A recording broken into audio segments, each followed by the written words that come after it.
कितना अच्छा होता कि सरकार और विपक्ष एकमत होकर 130वां संविधान संशोधन ला रहे होते, क्योंकि जेल से सरकार राजनीति की विश्वसनीयता का मसला है। लेकिन बिल को संयुक्त संसदीय समिति को भेजे जाने की सिफारिश के बावजूद तलवारें खींची हुई हैं। संसद का मॉनसून सत्र खत्म होने के बाद केंद्रीय गृह मंत्री अमित शाह ने पहले इंटरव्यू में नैतिकता की बुनियाद पर बिल की वकालत की। मुझे तो विश्वास है हो जाएगा।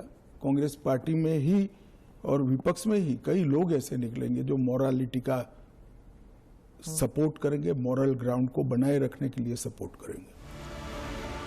अमित शाह के सीधे सवाल राहुल गांधी की पॉलिटिक्स पर भी थे, क्योंकि आज वो 130वें संविधान संशोधन का विरोध कर रहे हैं।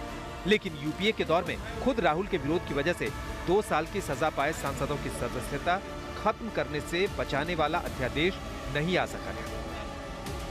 लालू जी के बचाने के लिए जो ऑर्डिनेंस मनमोहन सिंह लाए थे, वो ऑर्डिनेंस को फाड़ने का राहुल गांधी का औचित्य क्या था? अगर उस दिन वो मोरालिटी थी तो आज नहीं है क्या? क्योंकि आप लगातार 3 चुनाव हार चुके हो। मोरालिटी के स्टैंडर्ड्स चुनाव के जय पराजय के साथ जुड़े नहीं है। मोरालिटी के स्टैंडर्ड सूर्य और चंद्र की तरह हमेशा अपनी जगह पे स्थिर रहने। 2013 और 2025 के बीच नैतिकता पर आज के विपक्ष का विचार बदलने की जो वजह अमित शाह ने गिनाई, क्या उनमें दम है? क्या चुनाव हारने के बाद आज का विपक्ष हताश है और नैतिकता की दलील पर आ रहे बिल का साथ नहीं दे रहा? याद रखना, जो दूसरों के लिए गड्ढा खोदते हैं, एक दिन वो खुद ही उस गड्ढे में गिरते हैं। दुनिया में सबसे जो आदमी कंट्रोवर्शियल है, वो आज हमको मोरालिटी सिखा रहा है।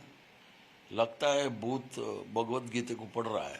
72 मंत्री लोग हैं, उसमें 25 मंत्री के लोग ऊपर बहुत गंभीर आरोप है। मर्डर है, रेप है, करप्शन है, एक्सटोर्शन है। पहले उसको बर्खास्त करने दीजिए, बाकी को मोरालिटी बाद में बात करने दीजिए। तक के बाद बात पढ़ाना है तो पहले जो है विश्वगुरु उसको नैतिकता के बारे में सिखाने के लिए बोलिए। अगर आप वाकई में मोरालिटी की बात कर रहे हैं, तो जब मोरालिटी की बात कर रहे हैं तो ये भी कानून डाल दीजिए कि जिस किसी को पकड़ा जाएगा वो सेंट्रल गवर्नमेंट के पार्टी में शामिल नहीं होगा।